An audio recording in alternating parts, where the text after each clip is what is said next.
Honing my skills had become part of our routine over the last couple months. Varric enjoyed teaching me, and I enjoyed learning from him. The vampire never lorded his centuries of experience over me, never made me feel untalented or weak, which was great when he was stalking me through the woods around his house. There'd been rain earlier, and the late May night was a little chilly. Clouds obscured the moon, giving me very little light to work with. The homes in Hillside were big and expensive, lots of thick trees between them. We weren't but a few miles from downtown Portland, but it might as well have been the middle of nowhere.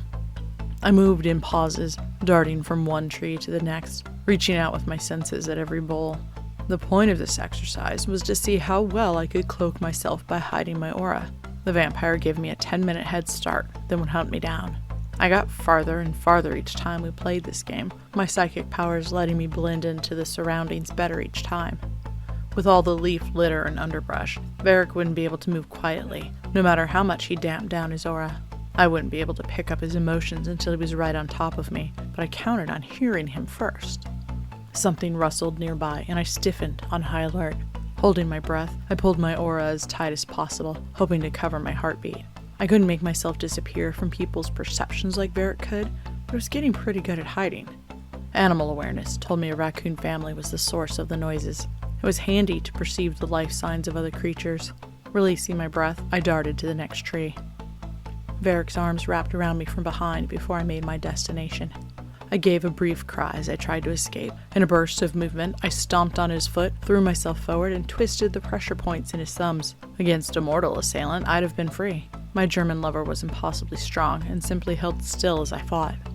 As he was a vampire, I could play rough. Really rough, so long as my side blade wasn't involved. Grunting with the effort, I drove my left heel back, trying to break his knee. Varric lifted me from my feet, taking the force from my kick. My foot rammed into his shin, causing me more pain than it did him. In the next breath, I swung my legs up and threw my head back, hoping to topple us over. The vampire laid his lips to my neck, and my whole world froze. No feeling compared to his mouth on my skin. And the play of his tongue, the hardness of his teeth, the sharpness of his fangs. From the very first time he bit me, I'd become his wanton victim. Giving the German my blood was an addiction I never wanted to give up.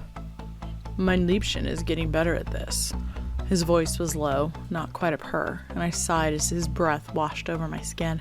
Varric put me back on the ground, but I didn't have the strength to support myself. She made it almost a mile this time. His tongue flicked across the side of my neck. I swooned, letting my head fall back to his shoulder. Shouldn't you take your prize then? Every nerve in my body screamed for his bite. Varric growled faintly. Nein. You'd better try again. Run far, mein Kieler. See if you can get away. The vampire shoved me forward. I reeled and gasped. How did he expect me to hide when I radiated lust this powerfully? Knowing the release would be worth the wait, I stumbled into the darkness. Thanks for watching. If you enjoyed, please hit the like button. Don't forget to subscribe, share with others. Social media links are below in the description. See you next time.